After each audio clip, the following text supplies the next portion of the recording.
Cycling fans, many thousands of them, have packed the centre of London as the British leg of this year's Tour de France ended with a rather dramatic sprint finish along the Mall. Our correspondent Andy Swiss was following the riders' progress.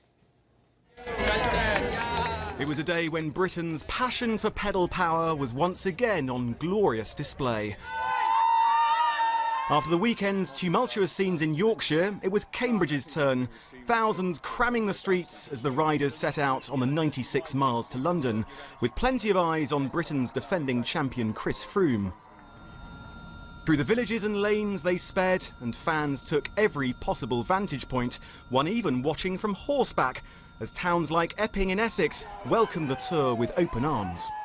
It's not going to come through Epping again, so absolutely fantastic. Loved it, great atmosphere, everyone's been shouting. The whole thing, it was so instant.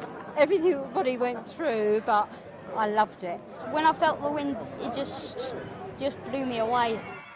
It wasn't all seamless. Despite warnings to fans, one careless camera took a hefty whack and the rain started to fall as the riders arrived in London. But from the Olympic Park, they hurtled through the city. Rush hour with a difference. A whistle-stop tour of the capital's landmarks drawing yet more vast crowds.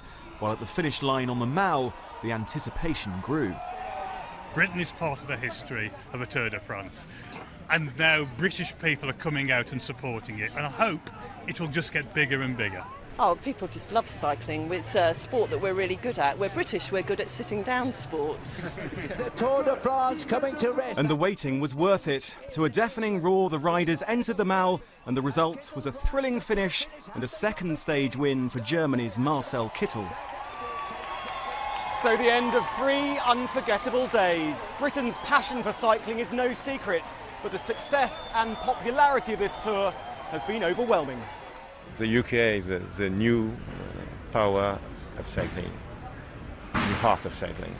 So we'll see now there is all was possible because you have champions. Certainly the images of the last 3 days will never be forgotten, from the millions in the hills and dales of Yorkshire to those who thronged the streets of London. Never has France's biggest sporting event felt quite so British. Andy Swiss, BBC News.